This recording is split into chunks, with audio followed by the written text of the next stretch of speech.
pacto abre posibilidad de asilo en Estados Unidos para padres deportados separados de sus hijos. De aprobarse acuerdo preliminar, permitiría la revisión de cientos de solicitudes de asilo político de inmigrantes que ya contaban con una orden de deportación. Foto F. De aprobarse acuerdo preliminar, permitiría la revisión de cientos de solicitudes de asilo político de inmigrantes que ya contaban con una orden de deportación. Foto F. De aprobarse acuerdo preliminar, permitiría la revisión de cientos de solicitudes de asilo político de inmigrantes que ya contaban con una orden de deportación. Foto F. El acuerdo entre niños y padres demandantes y el gobierno de EU abriría la puerta para que algunos parientes deportados separados de sus hijos puedan de nuevo solicitar el asilo como parte de la demanda legal por la política de cero tolerancia del gobierno de Donald Trump. El pacto aún depende de la decisión del juez federal Dana Sabrau, que preside la demanda colectiva interpuesta por la Unión Americana de Libertades Civiles, ACLU, por la separación de niños de sus padres en la frontera con México.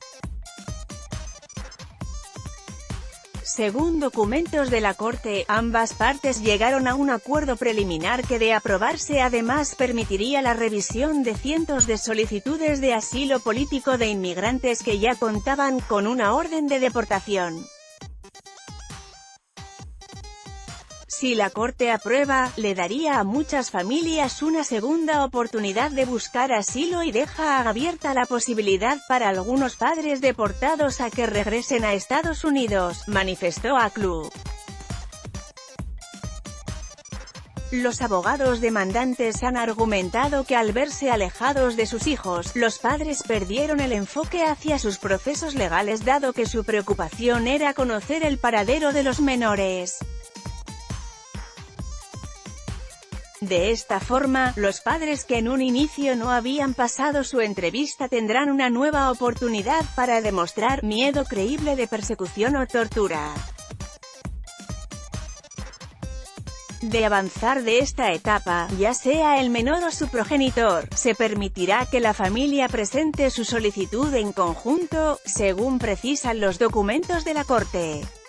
Detallan que como parte de este acuerdo el Servicio de Ciudadanía e Inmigración de Estados Unidos, USCIS, hablará de nueva cuenta con el individuo para obtener datos adicionales, en presencia de su abogado, ya sea en persona si las autoridades de la Oficina de Inmigración y Aduanas, ICE, lo consideran pertinente, o de lo contrario, vía telefónica.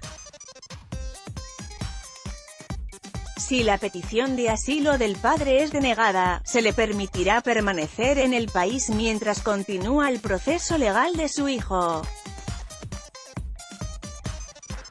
En caso de que el menor pase la entrevista de miedo creíble, el padre podrá seguir peleando su caso y viceversa.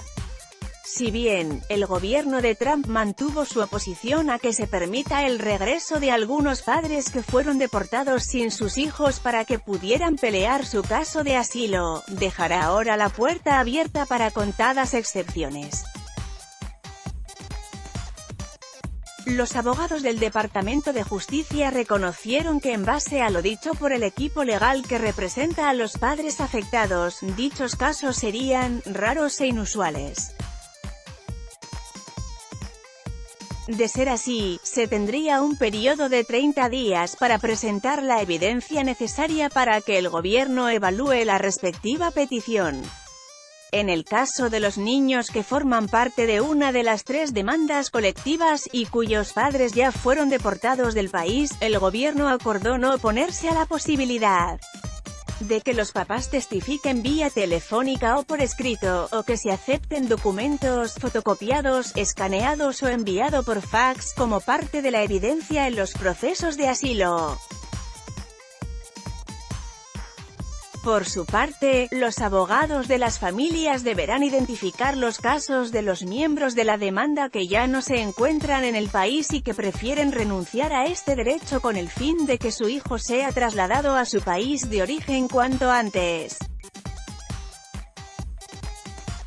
La propuesta será presentada ante el juez Sabrau durante la audiencia programada para este viernes, cuando se cumplen 50 días desde que venció el plazo establecido para que el gobierno reunificara a las más de 2.000 familias que separó en la frontera. En una vista previa, abogados del gobierno federal habían estimado que cerca de 1.000 padres contaban con una orden de deportación, aunque la orden judicial impuesta por el juez había prevenido que estos fueran expulsados. Con información de EFE. Anuncios de interés recomendado por